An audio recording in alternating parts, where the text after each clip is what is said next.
하나님 말씀입니다. 에베소서 2장입니다. 1절부터 10절입니다.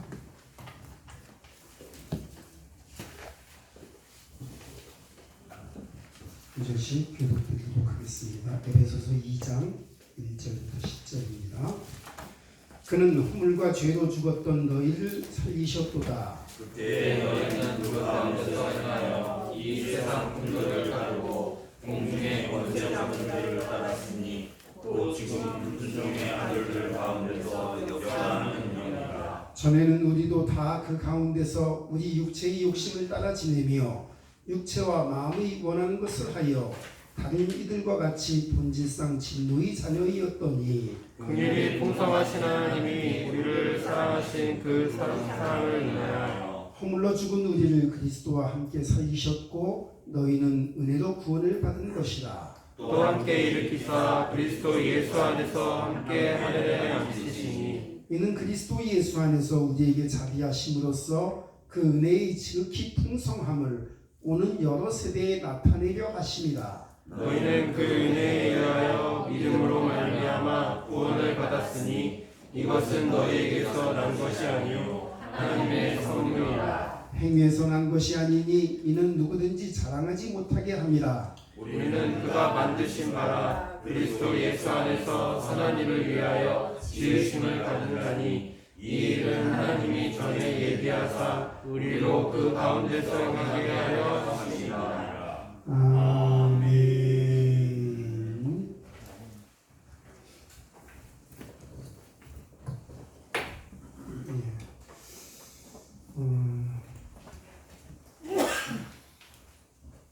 하나님께서 저를 인도하시고 지금까지 살아오게 하신 그 삶을 쭉 생각을 해보고 돌아보면은 과연 하나님은 살아계시다라는 생각을 하게 됩니다.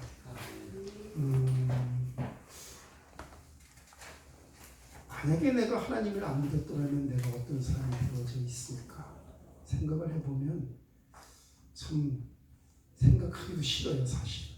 왜냐하면 제가 워낙 기질이 지금도 노는 걸 좋아하는 기질이 있는데 제가 하나님을 안 믿을 때는 정말 제가 노는 걸 너무나 좋아했어요.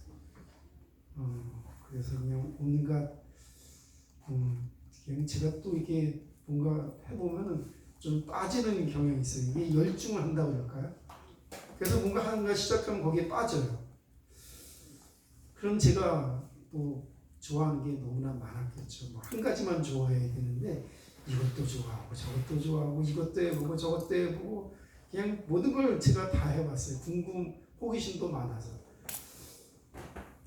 그럼 제가 하나님을 만약에 안 믿었다면 지금 제가 뭘 하고 있을까 생각해보면 참 생각이 안 나요. 이상한 거 하고 있었을 것 같아요. 내 인생 이렇게 안 됐을 것 같아요. 그런데 하나님이 저를 부르시고 저를 택하셔서 다른 모든 일을 다 접게 만드시고 하나님 앞에 굴복하게 하시고 이렇게 주의 종으로 삼으신 것 너무나 감사드리죠. 하나님은 우리를 부르실 때 그냥 부르신 것이 아니라 소원을 두고 우리를 부르셨다고 말씀하고 계십니다. 그냥 목적이 없이 부르신 게 아니라 목적을 두고 우리를 부르신 분이 하나님이세요. 우리도 그냥 누구 이름 부르면 내가 예성아 하고 부르면은 예성이가 만약에 예 아빠 예 아버지 이렇게 대답하는데 그 다음에 제가 아무 말도 안 하면 제가 부르는 의미가 없죠, 그죠? 부를 때는 뭔가 뜻이 있잖아요, 그죠? 뒷말 안 해도 사랑한다라든지 그러면 아이고 감사해요 아버지. 좀 어색하긴 하네. 그런 뜻이 있든지 아니면 아빠가 무슨 일이 필요한데 좀 도와줄 수 있겠니 등등의 내가 이런 뜻이 있는데 어떻게 생각하니 의견을 물어본다는 등 물론 뜻이 있겠죠. 사람을 부르는 때는 그 뜻이 있는 겁니다. 하나님께서도 우리들을 부르실 때 뜻이 있는 겁니다. 하나님께서 아브라함을 부르시고 아브라함아 하고 부르실 때도 뜻이 계셔서 아브라함을 부르셨죠, 그죠? 모세야 하고 부르실 때도 하나님께서 뜻을 두시고 모세를 부르셨죠. 바울아 바울아 하고 예수님이 부르실 때도 뜻을 두시고 예수님이 바울을 부르셨죠. 똑같습니다. 예수님이 우리를 부르실 때 우리를 부르신 뜻이 있다는 거예요. 그냥 부르신 게 아니에요. 반드시 하나님의 계획을 갖고 우리를 부르신 겁니다. 그럼 첫째 하나님의 일이 뭘까요? 우리를 부르신 일이 무엇일까요? 하나님은 우리를 구원하시기 위해서 우리를 부르시는 겁니다. 그럼 구원이 얼마나 중요한지 전번 주에 말씀을 드렸죠. 이 구원 안에 모든 복이 다 들어있다고요. 구원이 하나님의 궁극적인 일이라고요. 세상의 모든 것을 다 얻어도 이 구원을 얻지 못하면 그 모든 것을 다 얻은 그것이 아무런 소용이 없다는 거죠. 우리는 구원을 얻어야만 비로소 인생에 성공한 사람이라는 겁니다. 그래서 하나님께서 우리를 구원하시기를 원하는데 그럼 우리가 구원을 잘 알아야 되겠죠. 우리가 무엇으로부터 구원을 얻었는지를 우리가 명확하게 알아야 합니다. 그걸 모르면 구원이 자꾸만 희미해지고요. 그걸 모르면 그 구원의 가치와 그 중요성이 자꾸만 애매모호해져서 그 구원을 별로 그렇게 기쁘게 생각을 안 합니다. 지금 기독교인들이 가지고 있는 생각 중에 가장 위험한 게 뭐냐면 구원의 감격이 없다는 거예요. 많은 사람들이 교회를 다녀요. 그냥 뭐 주일 예배도 드려요. 그러는데 그 마음속에 하나님이 주시고자 하는 그 기쁨이 있는데 그 기쁨 중에 최고의 기쁨이 뭐냐 하면 구원의 감사가 넘치게 하나님이 원하신다는 거예요. 그러면 그 구원은 어떤 의미가 있냐면 하나님의 일 중에 가장 중요한 일이 구원하시는 하나님이에요. 그럼 하나님이 우리를 어떻게 구원하셨는지를 알아야 되는 것이죠. 하나님은 중요한 일도 있고 그 중요한 일을 이루시기 위해서 부수적인 일도 하나님이 하시는 분이 하나님이세요. 우리가 예배를 드려야 되잖아요. 그렇죠? 그럼 예배를 드리니까는 뭐가 필요해? 예배당이 필요하죠. 그죠? 예배가 중요해요? 예배당이 중요해요? 예배가 훨씬 중요해요. 그죠? 예배당이 없으면 예배 못 드리나요? 아니죠. 예배당이 없어도 예배는 드릴 수 있어요. 이 산에서도 말고 여기서도 말고 저기서도 말고 신령과 진정으로 예배할 때나 이리라 이렇게 말씀하셨어요. 근데 또 예배당이 없으면 예배를 마음껏 드리기가 그렇게 쉽지 않잖아요. 그죠? 그러니까 예배당은 부수적인 일이고 예배는 주된 일이에요. 그럼 구원도 중요한 주님의 주된 일인데 구원을 얻게 하기 위해서 하나님께서 부수적인 일이 있어요. 그 부수적인 일이 뭐냐면 하나님께서 우리들을 일꾼으로 세우는 일이고요. 그 복음을 전하게 만드는 일이고요. 그리고 이 세상에 보이는 것과 보이지 않는 것과 땅에 있는 일과 하늘에 있는 모든 일을 하나님께서 합력해서 이 복음을 전하게 하시는 모든 일들이 부수적인 일이에요. 그럼 우리는 이 세상에 있는 하나님의 일을 어떻게 받아들여야 하냐면 하나님께서 중요하게 여기시는 그 하나님의 중요한 일들을 위하여 지금 나를 사용하고 계시다 이렇게 여기는 겁니다. 하나님이 쓸데없는 일을 위해서 그냥 거저 헛일을 위해서 나를 부르신 게 아니라 중요한 일을 위해서 나를 부르시고 나를 예수 믿게 만드셨다 이렇게 믿는 게 이게 믿음인 거예요. 한번 다 같은 사람이 뭐 이렇게 중요한 일을 할 수 있나? 목사님이 하셔야지 그거는. 아니면 그냥 장로님이나 뭐 전도사님이나 중요한 일을 하는 거지. 나 같은 사람이 그냥 무슨 믿음이 있어서 중요한 일을 하나? 그냥 나는 교회 가서 그냥 예배 드리고 헌금이나 적당히 하고 뭐 그렇게 하면 되지 않나? 이렇게 생각하는 건 믿음이 아닙니다. 하나님은 믿음을 다른 믿음을 주시지 않았어요. 같은 믿음을 주신 거예요. 똑같은 중요한 믿음을 주시고요. 어떤 사람은 그냥 너무 하나님께서 기뻐하셔서 큰 믿음을 주신 게 아니고 어떤 사람은 그냥 넌 대강 믿고 사사 믿어라 해서 그냥 조그만 믿음을 주신 게 아니고 동일한 주 예수를 믿는 믿음을 우리에게 주신 거예요. 우리의 믿음을 존중하게 되기를 바랍니다. 그래서 하나님께서 우리에게 믿음을 주시고 하나님의 일을 알려주셨는데 하나님은 하나님의 일을 이렇게 말씀하십니다.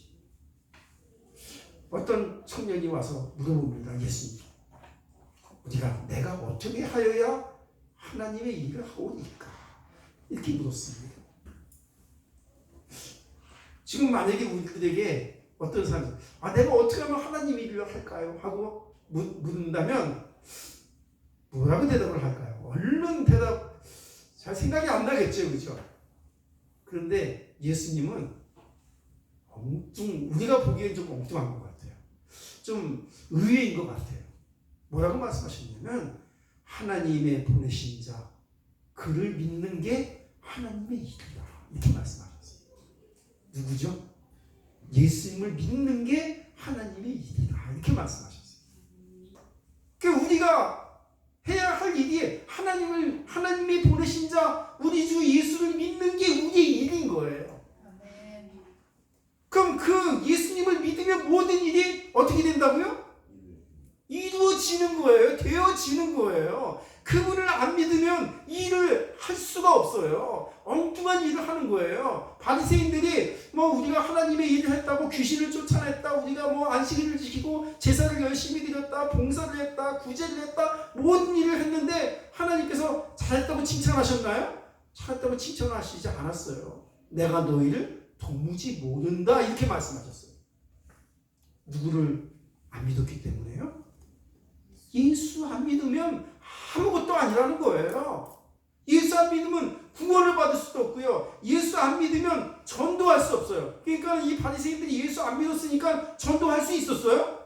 전도할 수 없었어요. 경건의 능력이 나타났나요? 경건의 능력도 나타나지도 않았어요. 그냥 경건의 모양만 갖고 믿는 척만 한 거예요. 그 뒤로는 막 욕심부리고 뒤로는 타락하고 막 모든 죄를 다 지은 거예요. 우리는 정말 예수를 믿고 선한 하나님의 일꾼이 되기를 주님의 이름으로 부탁을 드립니다. 그러니까 우리가 왜 예수를 믿어야 하는가 명확하게 알아야 합니다. 내가 지금 왜 교회에 와서 예배를 드리고 있는가 명확하게 알아야 합니다. 사람들은 지금 중요한 게 따로 있습니다. 사람들은 당신에게 중요한 것이 무엇입니까? 그러면 나는 내 자녀가 중요하죠. 저도 자녀가 있습니다. 자녀 중요합니다. 사람들은 돈이 없으면 못 산다고 합니다. 그래서 너무 경제가 어려우면 살기 힘들고요. 실직하면 살기 힘들고요. 돈이 중요하다고 말을 합니다. 물론 돈이 중요한 건 맞습니다. 그러나 돈보다도 내 자녀보다도 내 육신보다도 건강보다도 더 중요한 게 있다고 하나님 말씀하시는데 그게 뭐냐 하면 우리의 영적인 생명이라는 겁니다. 구원을 받는 일이 최고로 중요한 일이라는 겁니다. 그래서 구원받은 사람의 그 삶을 구원하시기 위해서 그 구원이라는 말의 뜻이 무엇이죠? 구원. 그건 뭐냐면 당신이 할 수 없는데 그 할 수 없는 일을 누가 대신 해결해 주는 거잖아요. 그죠? 야구하다가 투수가 던지다가 그 투수가 도저히 야구를 못 이기게 됐어요. 그러면 누가 올라오죠? 구원 투수가 오죠. 그죠? 체인지하는 거야. 안 되겠어 이제. 당신이 팔린 여기까지야. 당신이 이제 못하겠으니까 다른 투수를 이제 투입을 해갖고 이 게임을 한번 이겨보자 해갖고 이제 구원 투수. 그러니까 먼저 투수가 못하는 거예요. 그러니까 구원 투수가 올라오는 거예요.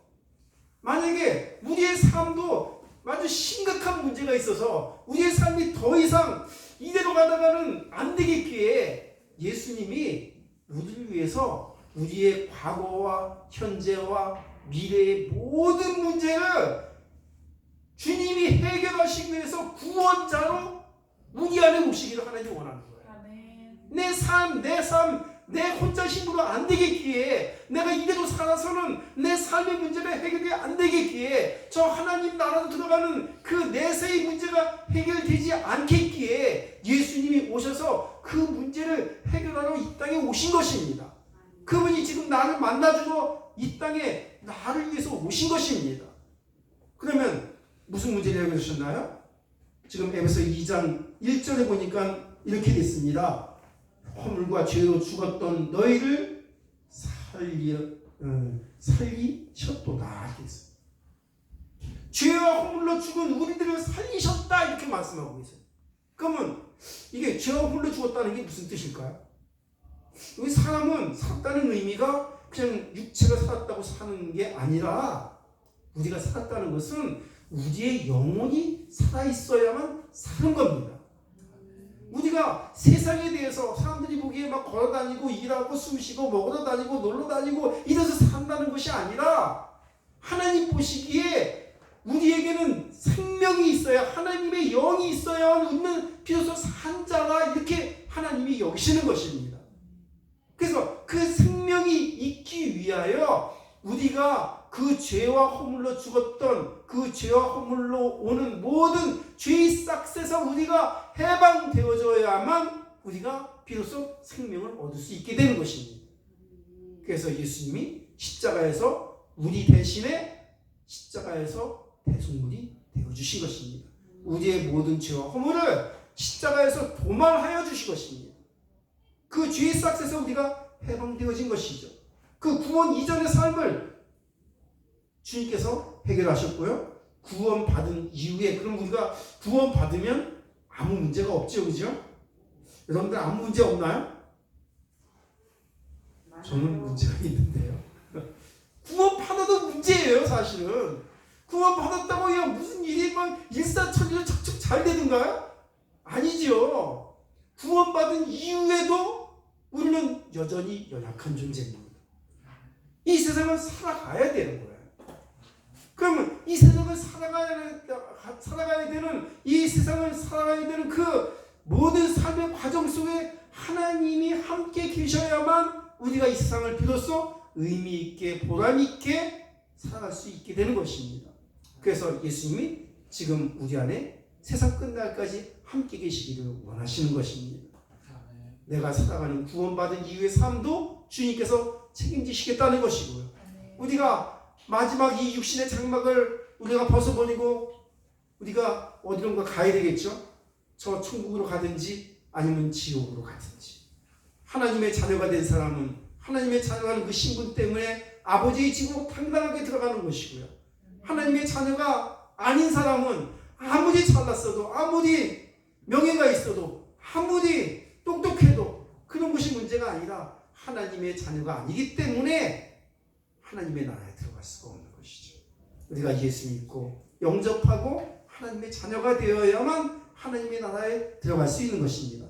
그래서 우리가 구원받기 이전의 삶의 문제와 구원받은 이후의 삶의 모든 문제와 그리고 저 내세의 문제를 주님께서 십자가에서 완전히 다 해결하신 것입니다.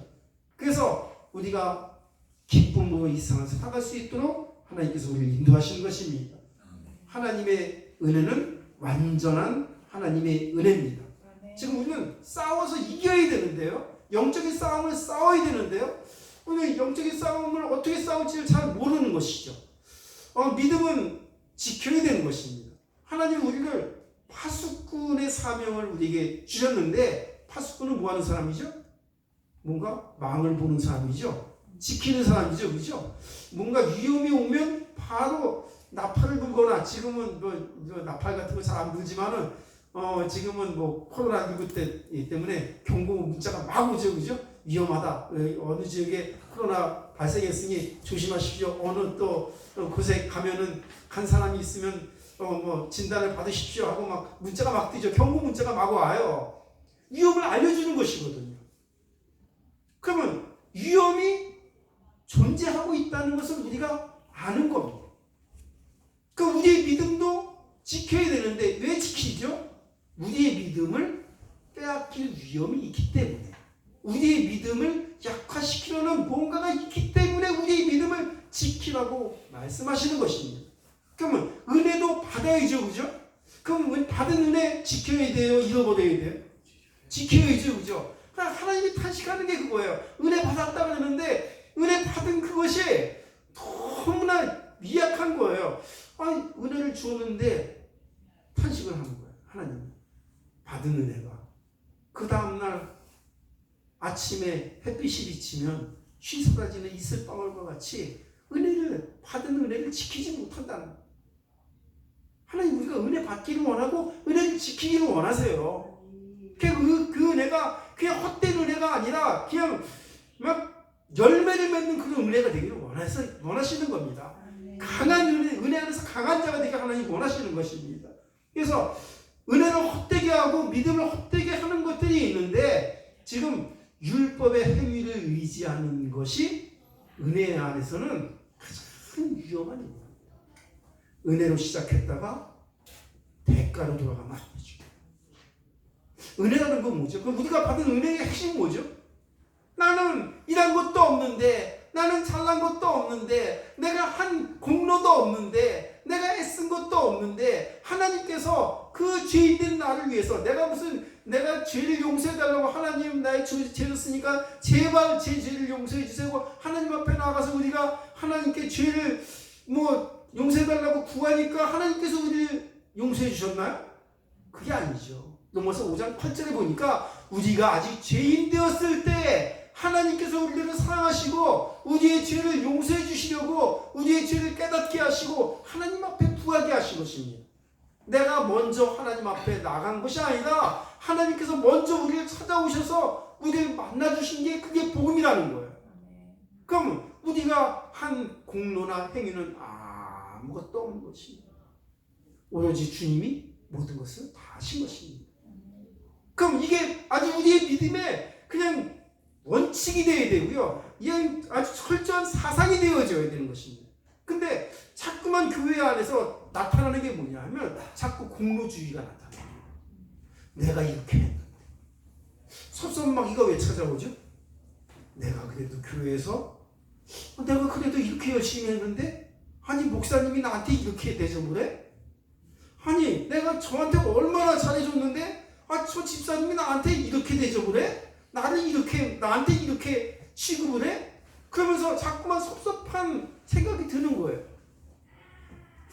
또 내가 이렇게 명색이 내가 장로인데 내가 내가 안수 집사인데 사람들이 나를 이렇게 대접해? 등등. 또 어떤 사람은 이런 사람도 있다고 해요. 내가 그래도 교회에다 헌금을 이렇게 많이 했는데 등등. 그런 생각이 많이 있는 거죠.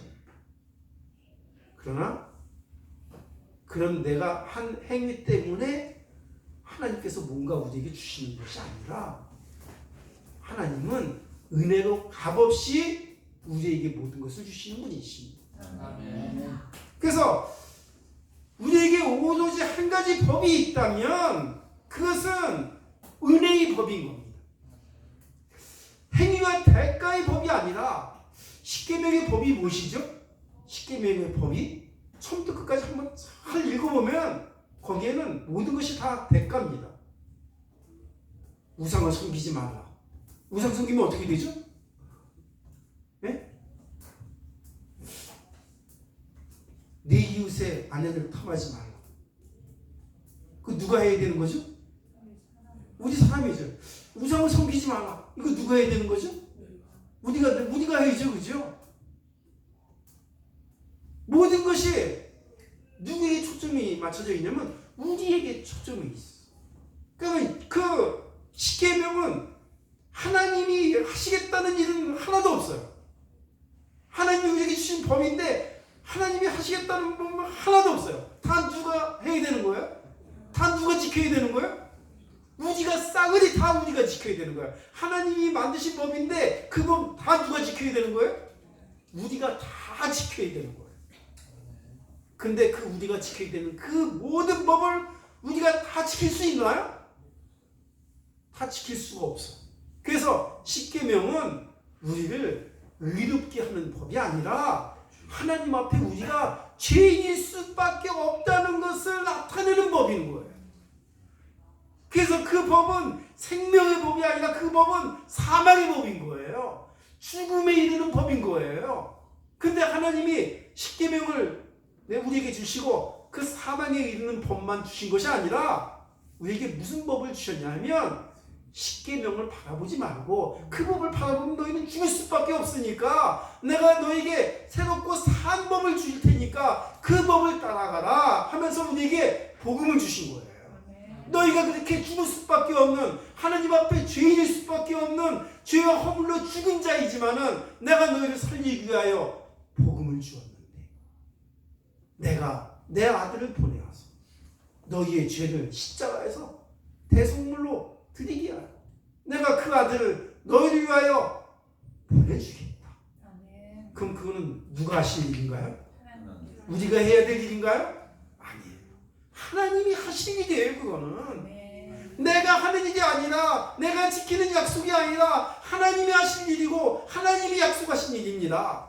그게 복음인 것입니다. 교회는 무엇가 나타나야 되냐면 사람이 해야 되는 일이 나타나는 것이 아니라 하나님의 일이 나타나야 하는 것이 바로 교회인 것입니다. 그래서 은혜의 법에 충만한 정말 생명의 성령의 법이 나타나는 교회가 되기를 주님의 이름으로 부탁드립니다. 그래서 율법의 행위를 의지하지 아니하고 우리가 하나님의 은혜를 의지하게 되기를 바랍니다. 정말 내 육신의 수준을 의지하지 아니하고 내 정말 배경 그런 것도 붙들지 말고 정말 하나님이 하실 일을 붙들고 주님이 나를 통해서 하실 일들을 약속으로 붙드는 성도가 되기를 바랍니다. 구원받은 사람에게 약속된 것이 있습니다. 하나님께서 구원의 궁극적인 목적은 무엇입니까? 우리의 믿음의 결국은 영혼 구원인 것입니다. 이 땅에 사는 것 너무나 중요합니다. 그러나 이 땅에 사는 것 이거는 잠깐 동안이고요. 우리는 이 땅에 잠깐 살다가 우리 육신의 장막은 이거는 자꾸만 낡아져 가잖아요. 그렇죠? 한 집사님이 아까 옆에 목사님 흰머리가 떨어지시네. 근데 자꾸만 휘어가지 않아요. 그렇죠?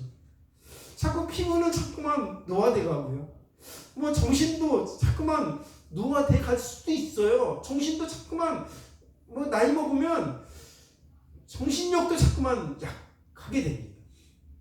우리는 겉사람은 자꾸만 후퇴하지만 우리의 속사람은 날로 강하게 되기를 바랍니다. 그래서 우리가 영혼 구원을 받아서 저 내세에 들어갈 약속을 이미 받아놓고 우리가 이 세상을 사는 겁니다. 아무런 문제가 없습니다. 그냥 지금 이렇게 말하면 조금 사람들이 뭐라고 말할지 모르겠지만 우리는 지금 죽어도 여한이 없는 겁니다. 사실은. 왜? 하나님 나라 가니까요. 그런데 하나님이 빨리 하나님 나라 가라고 말씀하시는 것이 아니라 그냥 오래오래 살다가 복음 전하라고 말씀하시는 것이고요. 그 다음에 하나님의 그 약속이 뭐냐면 너만 구원받고 너만 하나님 나라 가는 것이 아니라 아브라함에게 말씀하시죠. 하나님께서 아브라함에게 언약을 맺으실 때 아브라함과만 언약을 맺은 것이 아니라 아브라함과 아브라함의 후대에게도 함께 언약을 맺은 것이죠. 그 후대에 대한 약속이 바로 하나님의 언약인 것입니다. 우리 성원교회가 후대의 언약을 붙든 교회가 되길 바랍니다. 그래서 우리만 하나님 믿는 것이 아니라 하나님 나의 자녀가 우리의 후대가 하나님 믿는 하나님의 일꾼이 되게 하여 주옵소서.